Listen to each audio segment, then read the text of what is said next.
Good morning, good afternoon, good evening to everyone joined. Welcome to the Inside Track. I'm super excited about today's episode. I have a good friend and an amazing mixer, Alexann, with us today, as well as special guest Jeremy, who's going to be coming on a little bit later as well.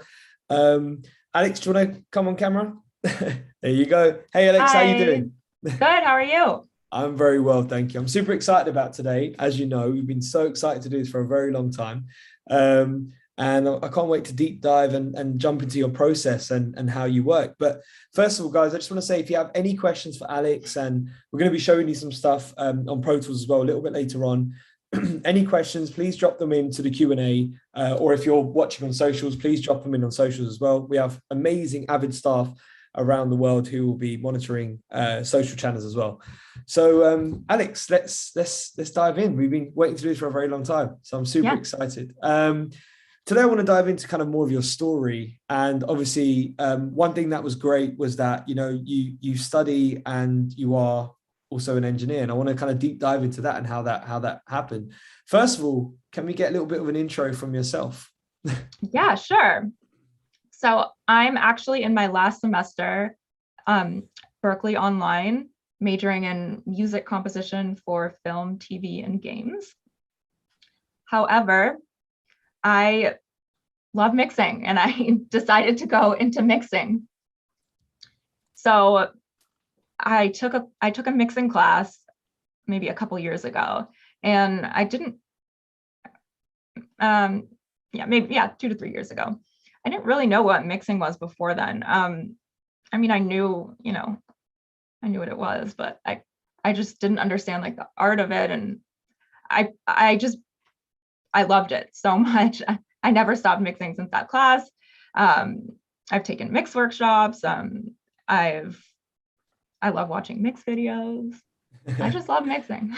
Nice. I think that's Yeah. that's amazing. I think that's what stood out when we first spoke as well, when you told me that you were studying and also doing mixing.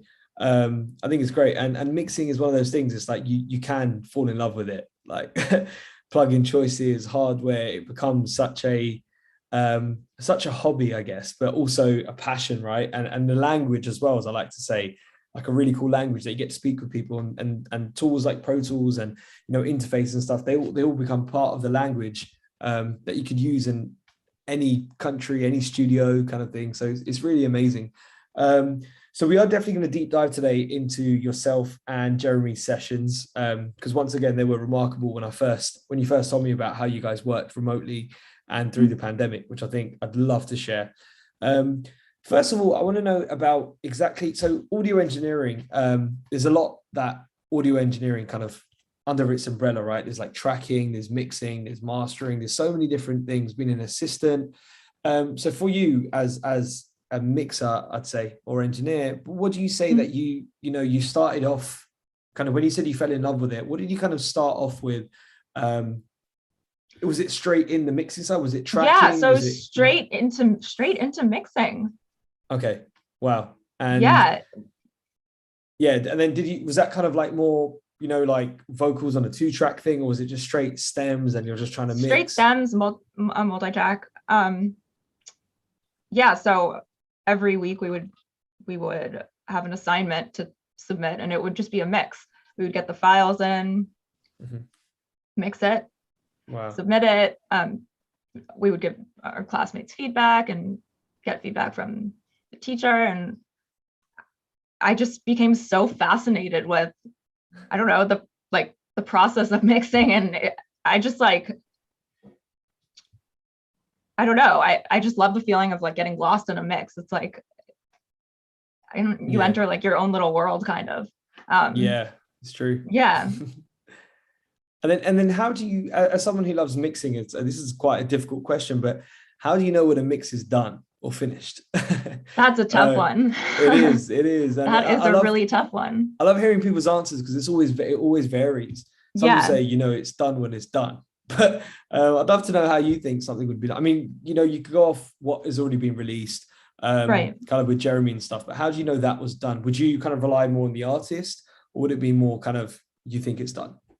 I think it's a mutual thing. I kind of just like know when I'm getting close to the end of the mix, but the artist absolutely has the final say, and I rely on the artist to, approve the final mix and just let, I'm so nervous right now. I'm sorry. That's okay. No worries. No worries. Pretend it's just me and you talking now. So it's all okay. Good.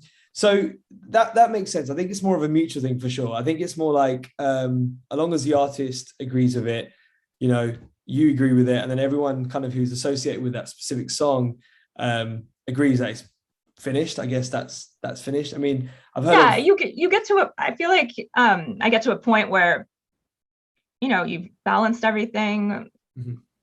panned it, you've done all, you've taken it to the next level, and it's kind of like it just feels done. Yeah. Yeah. No, exactly. And then, so when you and Jeremy, or when you and the artist work, right? So did you ever have like anyone that you was tracking, or was it always just mixing and never really much of the recording process? I never really tracked. I just went straight into mixing, which is pretty interesting. But it's really how I learned. I learned mixing all in the box, basically Nice. from my room. Wow. Yeah. I took a master class with this amazing teacher, my mentor, Rachel Alina, and part of that class was treating our room. Wow. She would bring in an acoustician, and we would take like room measurements, and yeah, it was such an amazing process. So I really learned how to like create a good listening environment where I mix all the time. And I think that's a very important thing that you picked up on, because a lot of people who are starting out in music, they always have the early questions about where should they start, because they're just in a room. Like, I'm actually just in a room today, not in the studio, but like, where do you start with this, right? And I think it's so important that your listening environment is very important, right? Would you say kind of like, obviously your monitor selection is still going to be important, but would you say the acoustics were way more important than actually your monitors or any other gear, right? I guess, yeah, no, it's true. Like, a nice room that sounds great is like so vital, especially if you're going to be in there like 25/8, right? You're going to be in there so much that you want to adapt to that room and make sure that you can be able to mix, I guess. Yeah. And I mean, of course, everyone wants to buy really awesome fancy speakers, but I learned that it's much better to invest in room treatment and acoustics, or else, I mean, what are you going to hear coming out of these speakers? You need to treat the room first, which it's been so important to do, and such a difference. I remember like just the process of starting to bring things in, like acoustic panels, and just like it's such a difference. I mean, I could hear everything clearly. And did you attempt to mix without the acoustic treatment beforehand, and then obviously you saw the massive difference? I did. And now you're like, wow. And now it's kind of something that you hear, like, oh, you need to treat your room, or you need to be in a good listening environment, and it's just I'm thinking, okay, and then you do it, and then you understand why. It's just so important. So then I just wanted to ask about kind of, because I know that you mix in the box, right? Yes. Is there kind of any other equipment that you kind of rely on, or that you kind of really like, you can't live without kind of thing, right?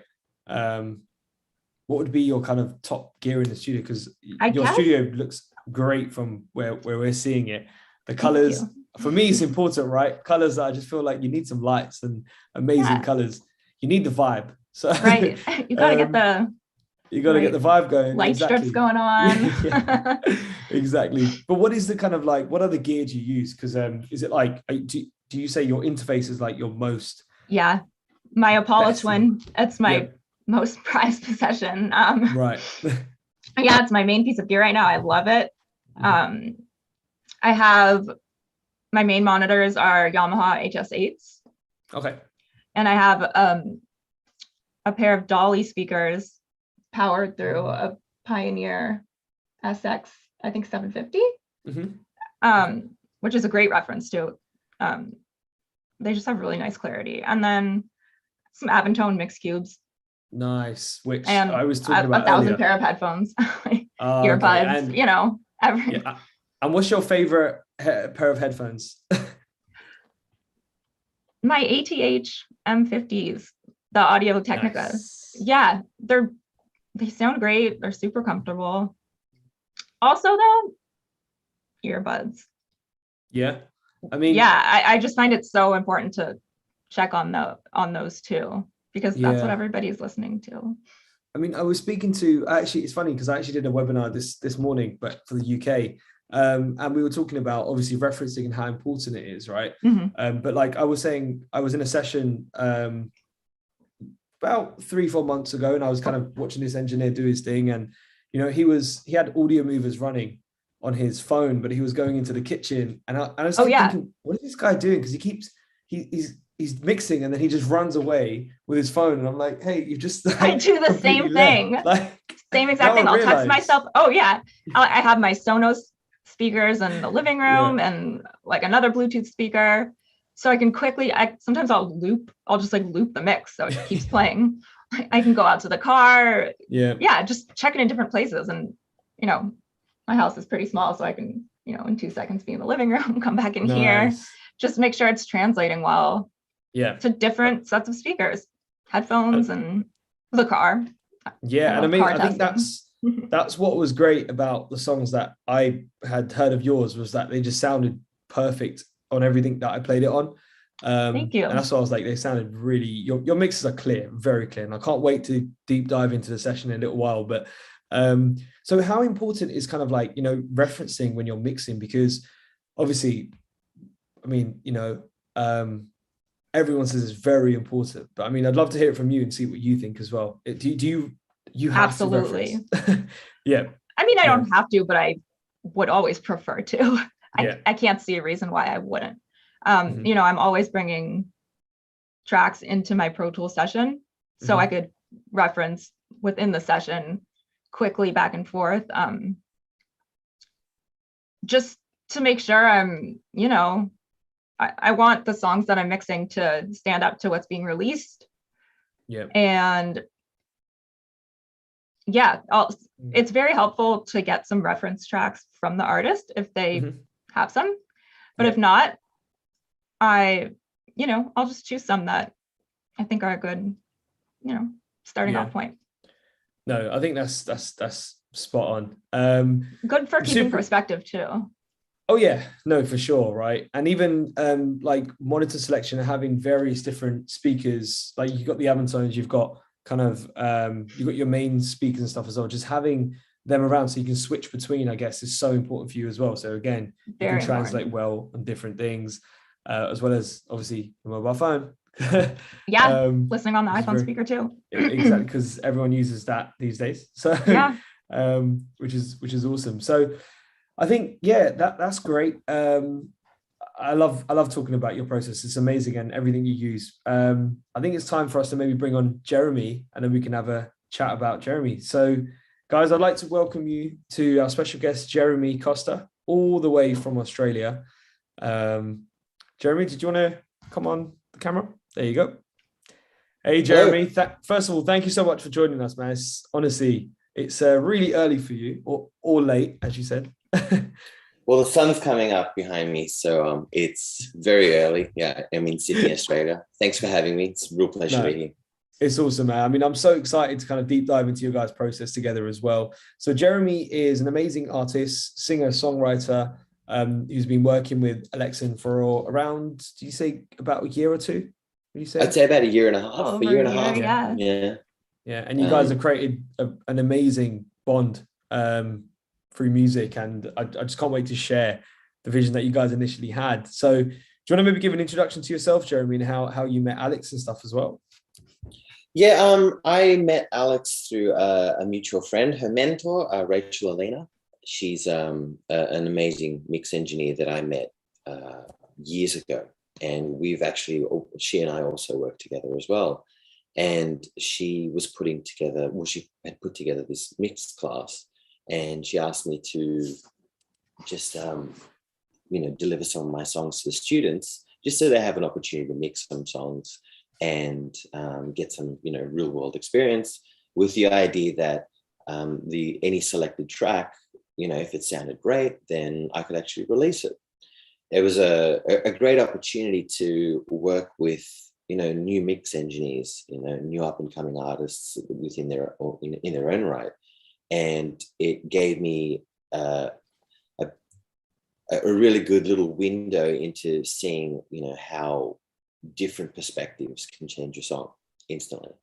And I've been very fortunate myself, because I've worked with some of the absolute best engineers on the planet, and there's a real high bar for any sort of engineer that I work with. I mean, it's actually exceptional.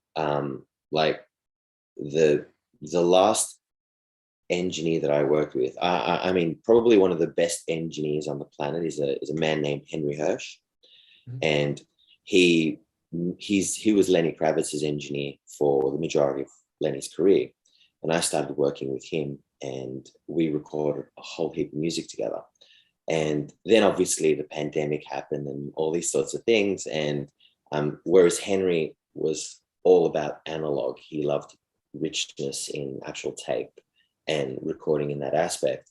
I wanted to be able to find someone that could, essentially get close to that, but at the same time, someone that could actually create an amazing sound themselves out of a new way of recording for myself, which is essentially going into the box and tracking things a very specific way. And Rachel introduced me to Alexann here, and she was just absolute raw talent. I'm not trying to, talk anyone up here. She's actually just exceptional. I can deliver a song to her and I can give her a reference, or I cannot, or we can use some of my other tracks that have been mastered. And, we can reference that. And it has hands down been the most effortless mixing with someone that I've ever done. And we have a system in place that allows me to deliver her a song and for it to get completed, really fast and to a really high standard. So it's a new world that we live in, at least for the moment, and this works really well for us. I mean, considering you guys are like so far away as well, and to get so crazy. Yeah, I was going to say how we're able to collaborate and with the distance. Yeah, it's amazing, the technology that allows us to do this, and it's as if like we're so. Oh, sorry. Oh, sorry. No, that's fine. I was gonna actually ask like how you guys actually sent the first song over. I mean, like, was it you just sent the stems over, then kind of Jeremy would have wrote like notes on kind of what you wanted, or was you like on a Zoom session doing a mix? Yeah. So at first, Jeremy would send over just a file of stems. I think wet and dry. The very first session. Yeah. The very first session was just straight up stems. Yeah, which, that was cool. But eventually he just started sending me his Pro Tools sessions. And honestly, it's so easy, because I literally get to pick up where he left off. Right. And if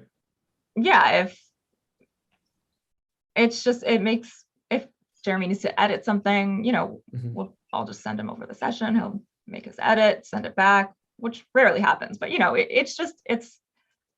it's been a good. It's the ideal situation for a mixer, I think, when they can be given your actual session. A lot of the time people, like an artist, will just deliver their stems and then a reference file, and then the engineer, the mixer that you're working with, has to then take these raw stems And then first things first, they need to get to your reference. So they have all that work that frankly you've already done to get it to that place. So they can then go, okay, I'm at Jeremy's jumping off point now. And I've already spent like, maybe a couple of hours getting to this point, which it's sort of a little bit of wasted time. So we sort of just came up, I sort of suggested, how about I just send you my session? There's a lot of trust that you have to have with your engineer to essentially do that. Yeah. And we have that. So I just got to a point where I just upload everything to a Google Drive. She'd download the entire session and she would jump onto the point where I jumped off. And she doesn't have to sit there, just trying to get it to that point, which cuts the time, just cuts a little bit of time out. And then I could focus on just like, I could really spend the time focusing on the mix, taking. So important. Yeah, what Jeremy's done and just bringing it to the next level. And, working with stems or whatever, multi-tracks, that's great too. It's just sometimes I'm trying to think of how to phrase this. It's really nice to be able to pick off where they left off. If everyone's comfortable doing that. I think it's such a strong point that you guys made, because it's true. Like if you're trying to get a dry mix all the way up to the reference point, you've basically just done exactly what's being done already. So and then your perspective is, I could keep my perspective fresh and just really focus on the mixing. I agree, because then you could give your talent on top of what's already been done, right? And be creative and actually just uplift what's already been there. Because I guess essentially, like as the engineer, correct me if I'm wrong, but you want to just get the record ready, like radio ready, right? Absolutely. I'm a mixer. I'm not like a producer mixer. Right. Yeah. That's so strong. Yeah. So which is what I want. And I think that's a really big point that a lot of mixers and engineers, and masters, artists and producers, there is a definite,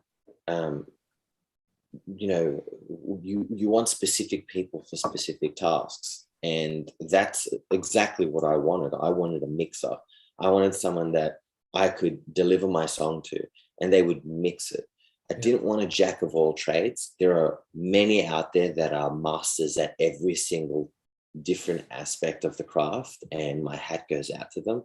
But my experience has been that if you get one person for that one specific job and that they're amazing at it, it's always going to be a stronger collaboration. And that's exactly what it is when an artist works with a mixer, and then that mixer will generally work with the masterer and so on.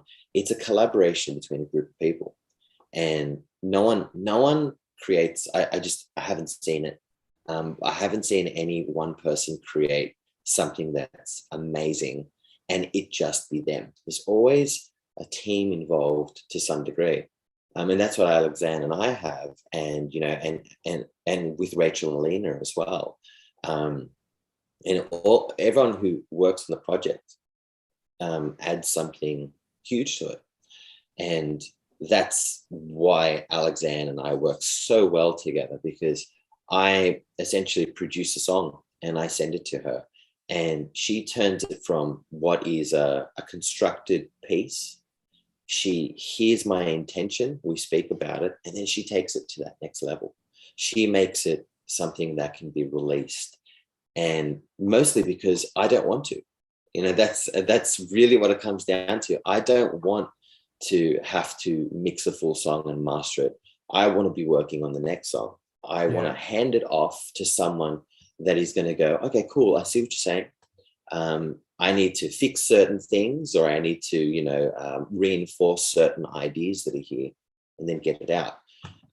That's the biggest issue that any artist will have, and that's why you want to have the right people involved.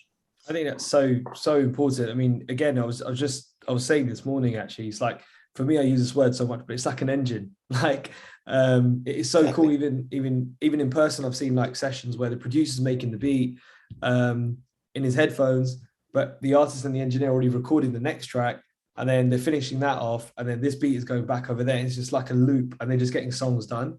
So as Exactly. an And that's artist, actually how we work, ironically. yeah, I think that's amazing, because then you can focus on the next thing while Alex is already working and finishing off the product, and getting it ready. How as an artist, because I'm pretty sure there's a few artists out there, but how as an artist do you find, I mean, I know social media is probably the easiest answer, but how do you find and trust an engineer? Like, how did you guys find that? Was it like, oh, let me just try this out? But because you knew Rachel, I guess that was an easy point, as well as having that middle ground, right? Almost every situation is a trial and error. Yeah. That's really it. You can only trust your own ears as a mixer or a musician or as an artist. You have an idea in your head, and most of the time you're expecting whoever you work with to read your mind. That's literally it.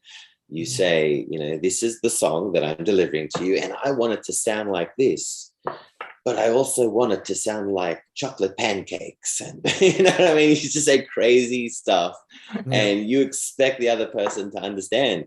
But it is trial and error. And I was very fortunate with Rachel introducing us, and also doing it in a situation where there was a lot of students actually working on one song. To have 20 to 30 people deliver a different mix for this one song, it's incredibly overwhelming.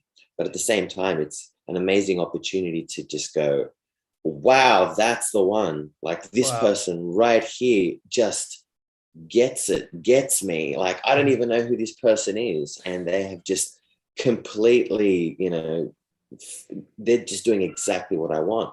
So I actually think that that's a good way for a lot of mix engineers to meet new clientele, jump into mix classes and things like that, because it's just a great way to demo your skills, all the while learning more.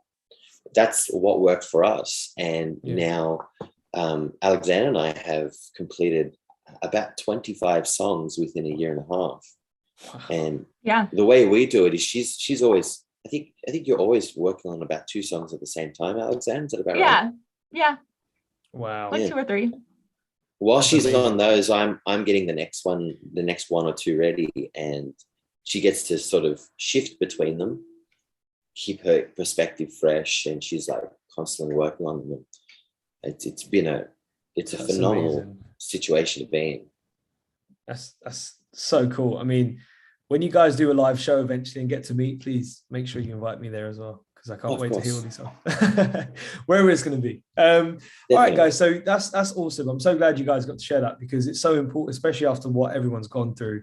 And as we were saying before, it's just like, it's not giving up. It's finding how you can work around your situations, right? And I think this is a perfect story as to how you can still work remotely, and there's still tools out there that will be able to help you to get mixes done and get music going. Just like the engine, where I said it's kind of, you're next to each other. This is a similar thing, but it's virtual, which is a world we're kind of living in now. So awesome. So guys, should we share something and actually go through the session together? I believe we have an unreleased song by Jeremy, which is, what's the name of this song? Sorry, guys. So this song is More Than Enough. More Than Enough. And it's just a really great, fun rock song. Mm-hmm. Great drums, energetic guitars, well-played bass, lots of vocal harmonies. So nice. I'm happy to just, do you want me to play through it and then talk about it a little bit? Yeah, definitely. First of all, so Alex, you mixed this, and Jeremy, obviously you sang and produced it as well, or was it kind of a bit of both? So that's basically the way I record is I compose the song, and what I make, it's a very important decision that I want drums and bass to always sound perfect. If your drums and your bass don't sound good, you are going to have problems later on in the mix. Your mix engineer is going to have to work 10 times as hard to get the good sound. So what I do is I actually go to a studio and I record my drums. I think it's a really good habit. Studios, if an artist has about 4 or 5 songs, I highly recommend just go to a studio, just get a work with an engineer just over the course of a couple of hours or a day, and get just a drummer, hire a session drummer, or maybe you might know a great drummer, and go into the studio and just record drums. Sit there on your guitar and a microphone, do a scratch tape, so the drummer has something to play to. And then I then get the drum sessions, and I come back and I start to overdub. I start to overlay my track. I build it. I could do a lot of it at home. The only things I would do in a studio is like a piano, if I'm going to use a grand piano. Drums, I will always do there, and horns. So drums, horns, and piano, I will leave for the studio. Virtually everything else can be done at home if you have the right gear. And when I say the right gear, very minimal stuff. All you need is one good mic. They're not expensive. I recommend getting a mic shield. You can see them on Amazon. You can see them everywhere. They're probably $100. You can find them between $30 to $130. Just so you can really shield any ambient sound from getting into the mic. I actually have one right here that I use. Amazing. And it's a perfect way for an artist to record their vocals at home. And I started using that when I started working with Alexann to minimize as much, essentially, ambient sound. So that's what I do. I'll then finish the entire song myself, track it completely, get it as tight as possible, as clean as possible, and then I'll deliver it to Alexann. So she'll get this session. As you see, it is what I delivered. So she, it just in terms of the tracks. So she gets drums, bass, guitars, organ, and all the vocals. And then her job is to craft it into a releasable sound, essentially. That's so cool. I mean, I love the idea of having the reflection filter around the mic. I think it's so important because it's a cheaper way of kind of getting a great sound. And also, whose idea was to add the emojis in? Because I've never thought to do that. That's so cool. That would be me. I love that. I'm definitely. Why not, right? I haven't figured out that fun. skill yet. I love that. No, that's awesome. Yeah, should we have a listen then? Yeah, sure. And I just wanted to add one more thing. It's incredible what Jeremy crafts together with. I mean, he has a minimal setup. He has everything he needs, but I think because he spent so much time like in the studio, he just knows how to get that great sound. It's just, it's amazing. I come from the school of that the mix is in the tracking. So if you track it well enough, then you actually have less to mix later on down the track. True. Now, when you combine that concept with a mixer like Alexann, who can mix anything, the music becomes even better than you could have possibly dreamed. And that's the most enjoyable part about collaborating with someone, is seeing it develop in a new way that was unexpected, but is completely, you're just completely glad for it to go that way. So that's how I approach things, and I think that just makes our relationship and our collaboration even stronger when the songs, are at this stage. I think that's such a strong point. It's like kind of what goes in is kind of, it has to be strong and it has to sound great, right?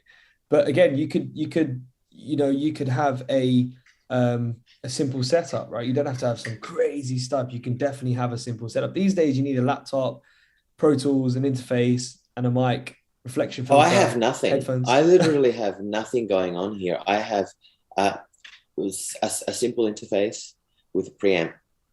Wow. That's it. And then I run my mic and my bass through the pre. The reason I work like this is just because of my experience with Henry Hirsch, with the way he would record.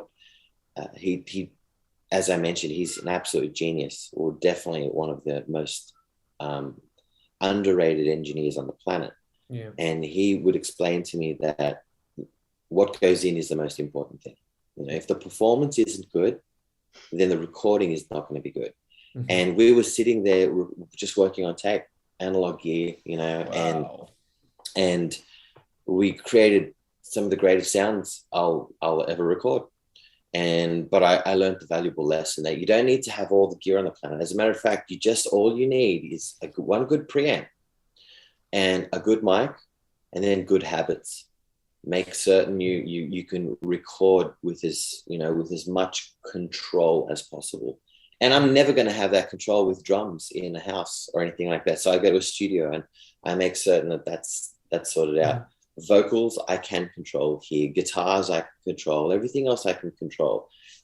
And that's really what it comes down to. And I think it's just good habits. If you have good habits, then the recording process is easy, which makes it an ideal situation for the person who's mixing your song. Yeah, I think you said some gems in there. That's so good. Good, thank God. Love it. Well, should we have a little play, Alex, and Sure. and go to the track? Yeah, I'll Awesome. play it through.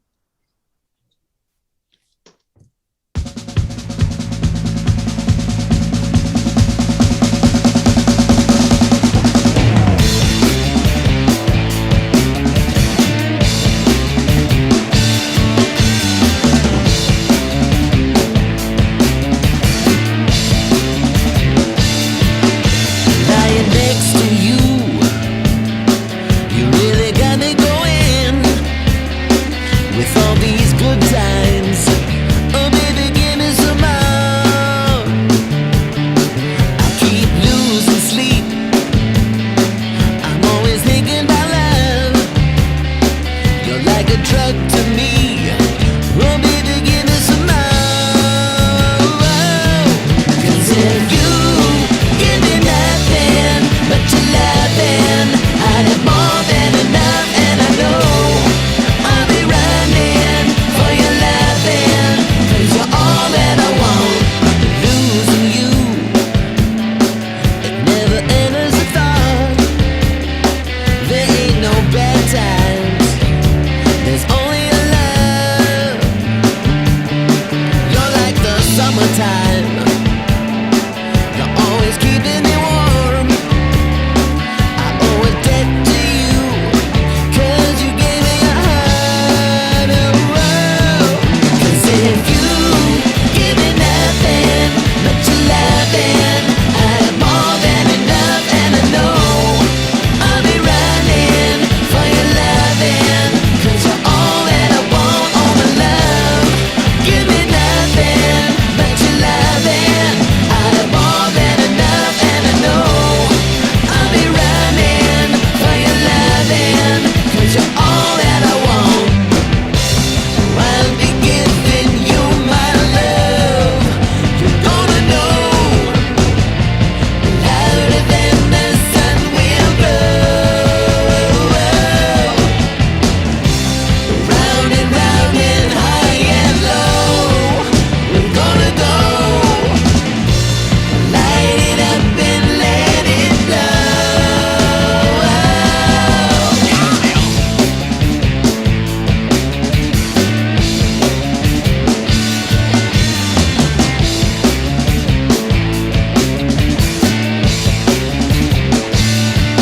Cause if you give me nothing but your loving, I have more than enough, and I know I'll be running for your loving, 'cause you're all that I want, all my love.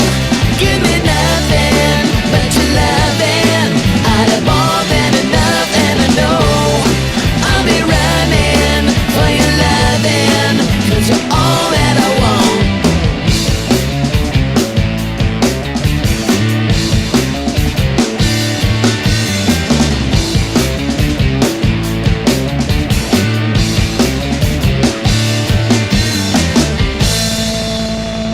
Wow.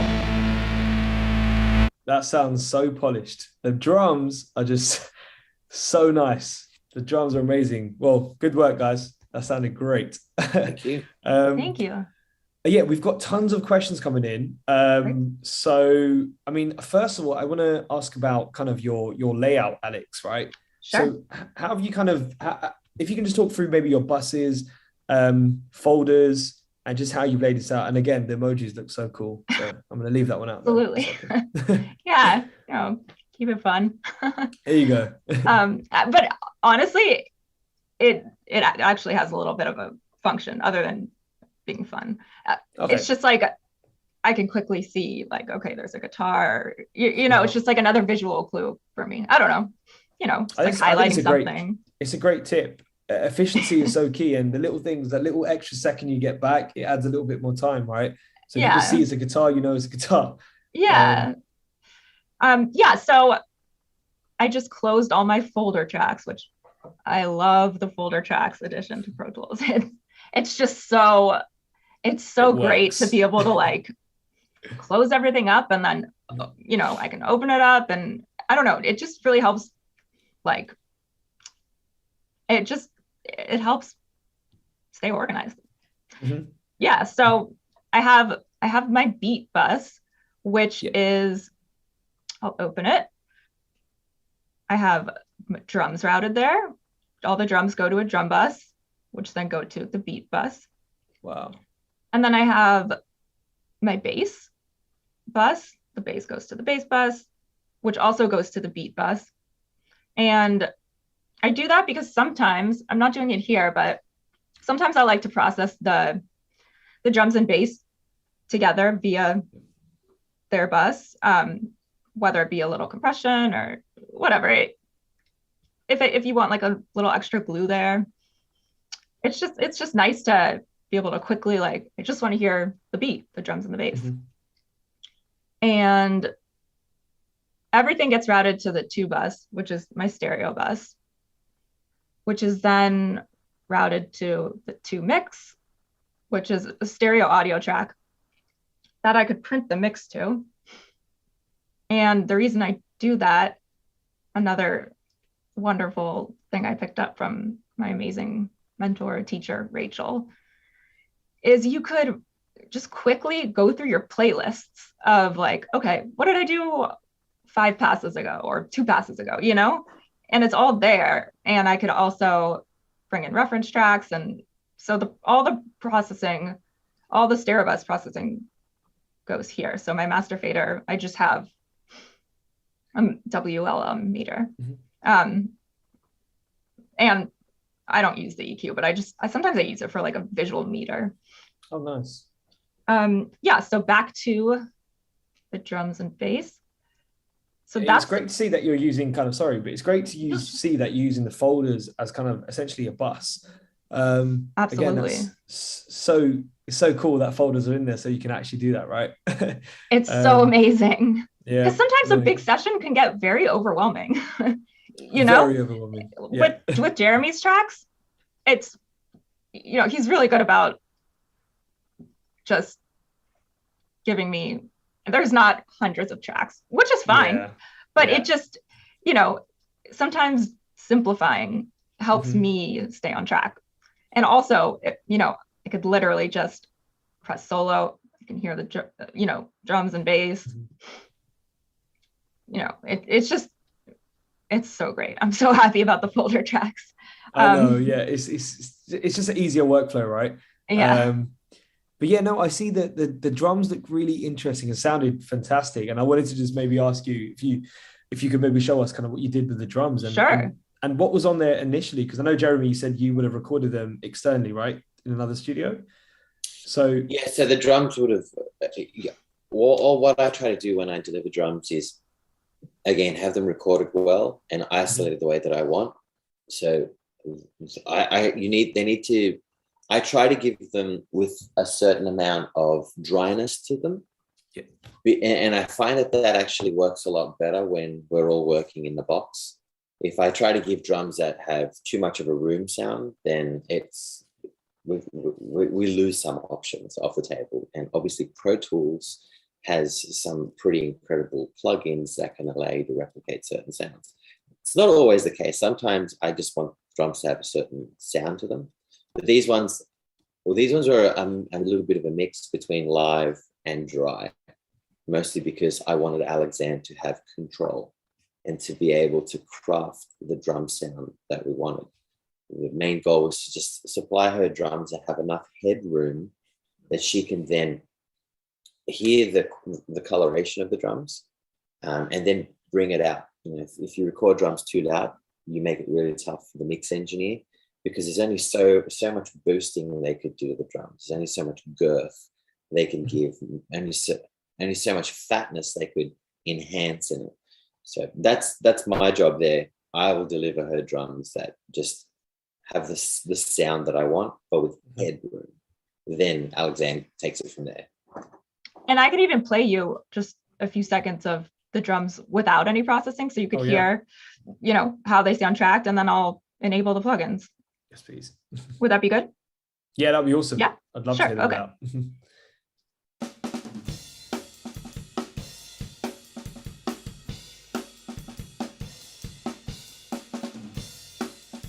It sounds so clean. So clean already. Yeah, they sound great. Yeah. And then we put processing on, and it just makes them come alive a little bit more. So this is with all the processing on. Wow.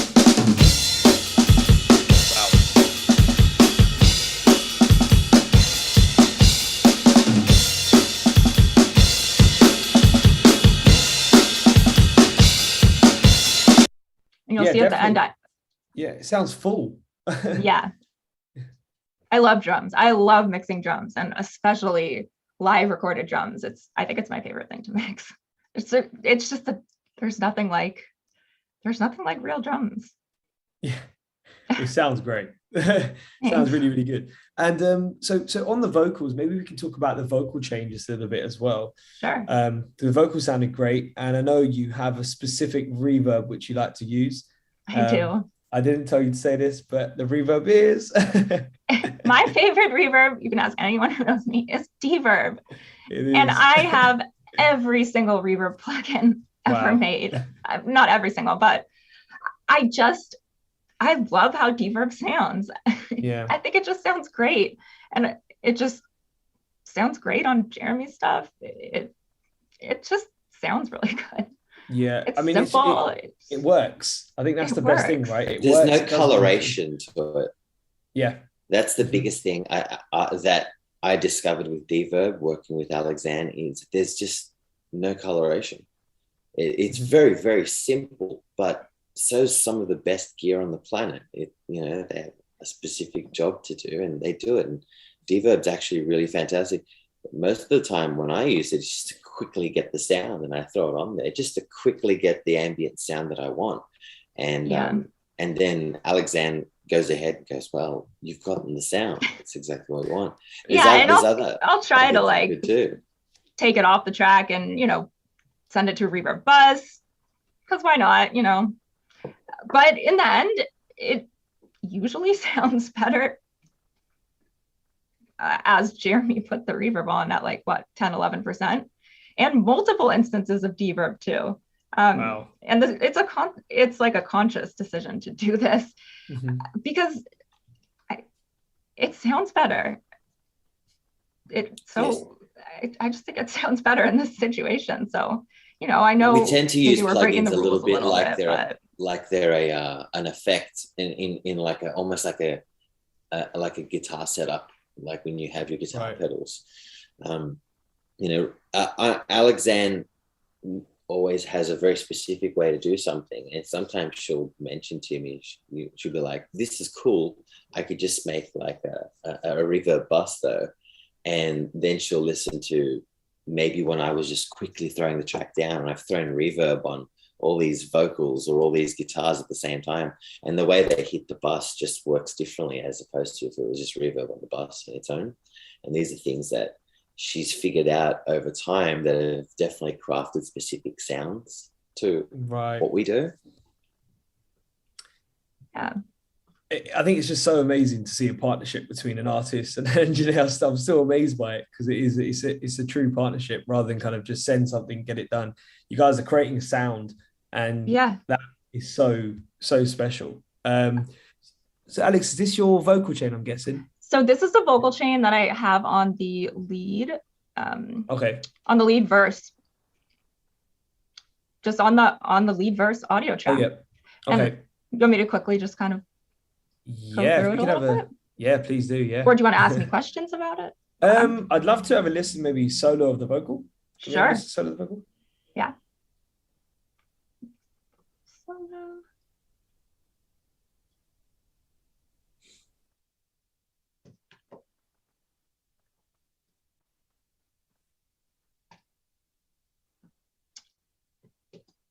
Lying next to you, you really got me going with all these good times.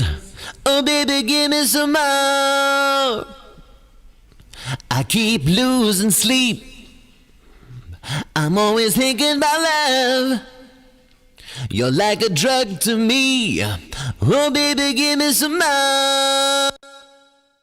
So that's a little Sounds awesome. sample. Yeah. Yeah, definitely. I mean, I love the JJP stuff as well. You know, that little kind of magic fader is Yeah. pretty cool as well. And obviously the air stuff is just, I mean, the vintage filter there is just amazing. I love that. Yeah, I mean, so would this lead vocal then be going into another bus, right? Yeah. So this so we have the verse Yeah. on its own track. It goes to the L vocals. Okay. And then I have all of the vocals going to this vocal master bus, if you want to call it that. Harmonies, backgrounds. It just makes it easier in the end if, you know, I don't know, Jeremy will be like, oh, maybe just like all the vocals need to come down a little bit. It's just easy to bring them all down that way. It's a good way for me to have some more control over it. And I'm not processing. I don't have any processing on this vocal master bus right now, but sometimes I will. It really just depends on the mix. Yeah. Okay. Yeah. So thank you so much for showing that, Alex. We've got tons of questions, and I just realized the time, which is great. Cool. We've been sharing a lot of stuff, which is awesome. So I'm going to go through the questions. I'm going to pick out some of them, and then we could just go from there. So I think you answered this one from Maria. It was, which sound or speakers do you use as the final decision, or is it a bunch of sizes and with or without headphones? Like, do you go outside and check it in the car too? Great question. I check it on all of my speakers and in the car and on headphones and on my iPhone. I check it as many places as I can. Yeah.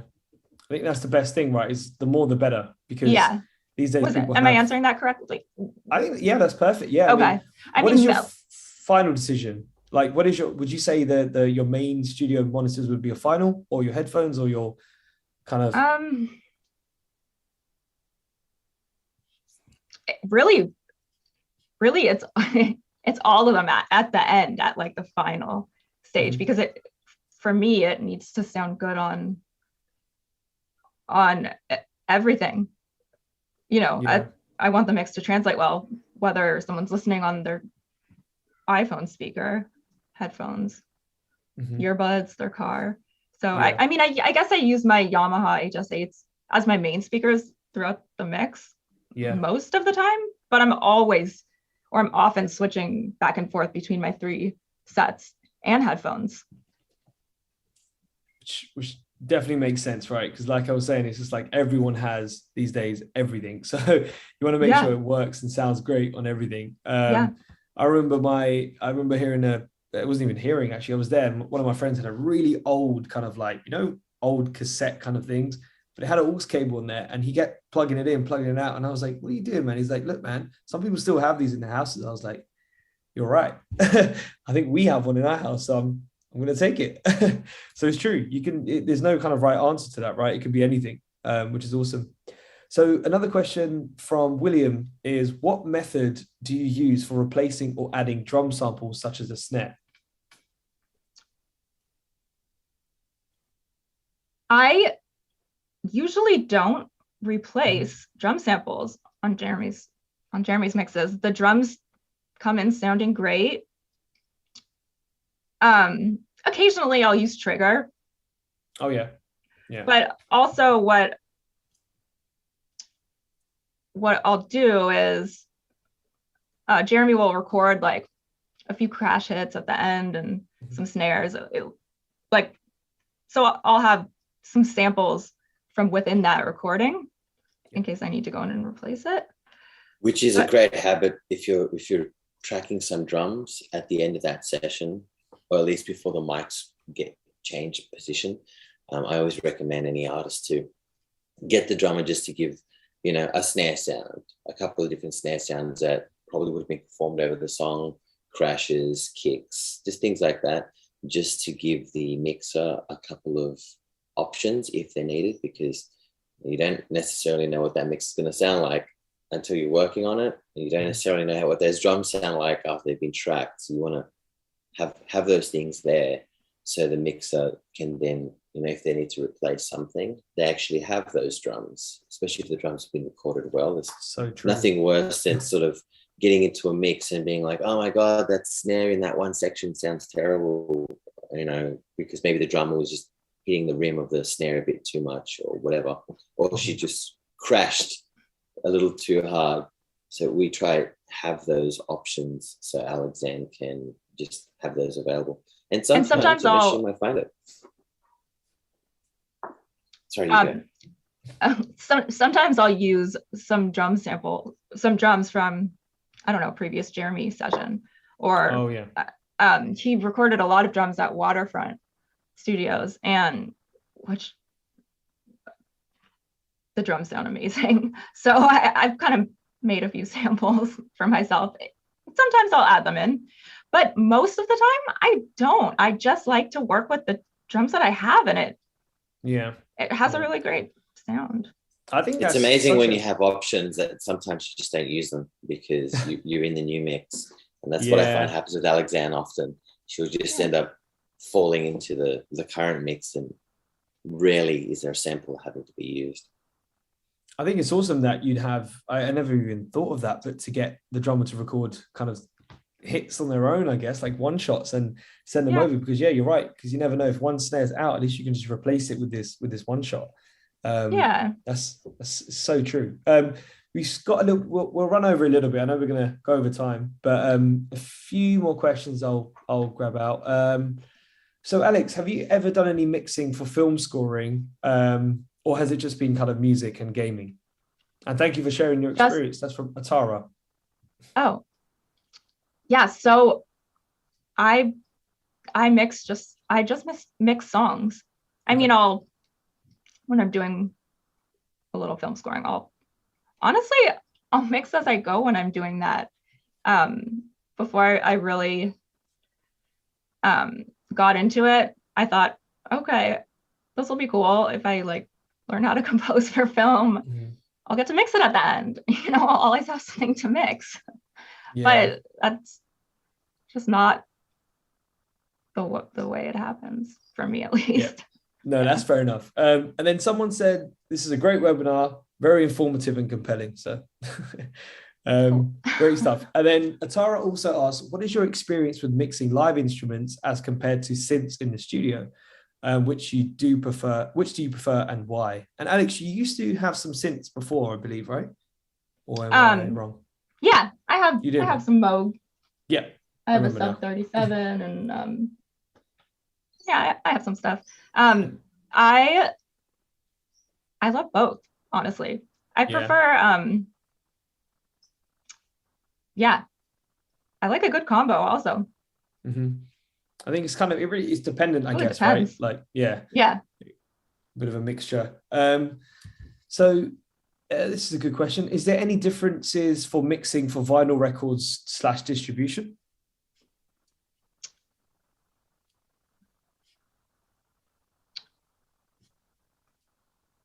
That's a good question. I mean, I'm not an expert on this, but what I believe that I mean, I guess the that's bass. kind of like, I mean, for us, it is not, because I don't know. With what we do and we work in the box, we don't really focus on really what it's going to do on vinyl, because in the mix situation, we don't really have to.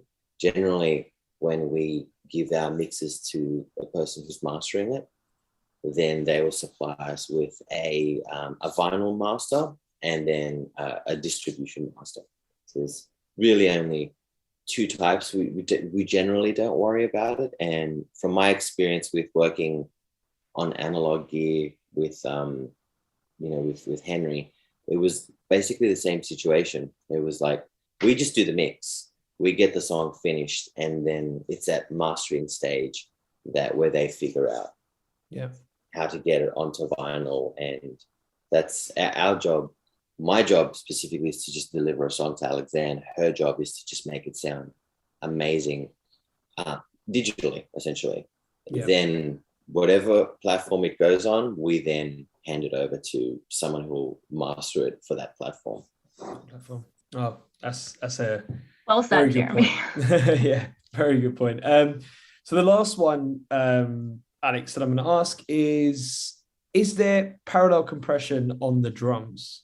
Because the drums sounded great. Absolutely. I love parallel compression. Do you mind quickly showing us how you set it up? Yeah.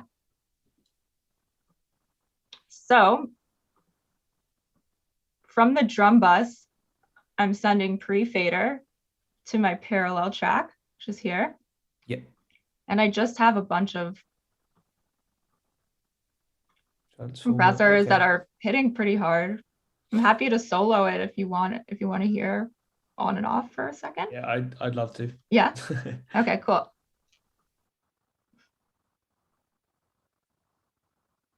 So this is just what the parallel sounds like. And there's quite a lot. Nice and crunchy. Yeah.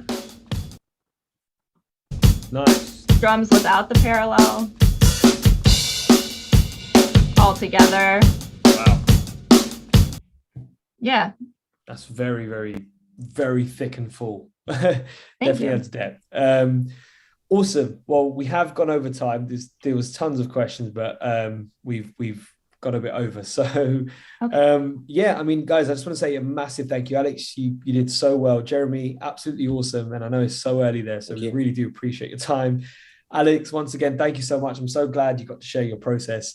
Thank you so much. It's been an honor. Yeah, I mean, some of these comments coming in are just amazing, and we really appreciate you guys coming on and sharing the process. And like I said, it's, after the pandemic, everyone's adapted, and to see an artist and engineer opposite sides of the world adapt musically, I think it's an honor to hear that story. So as well as me, the Avid team, and everyone across the world, thank you so much. And to all our audience out there, thank you guys so much. And I'm super excited to host more of these in the future. Stay safe and take care. See you guys. Thank you. Bye. See you, Jeremy.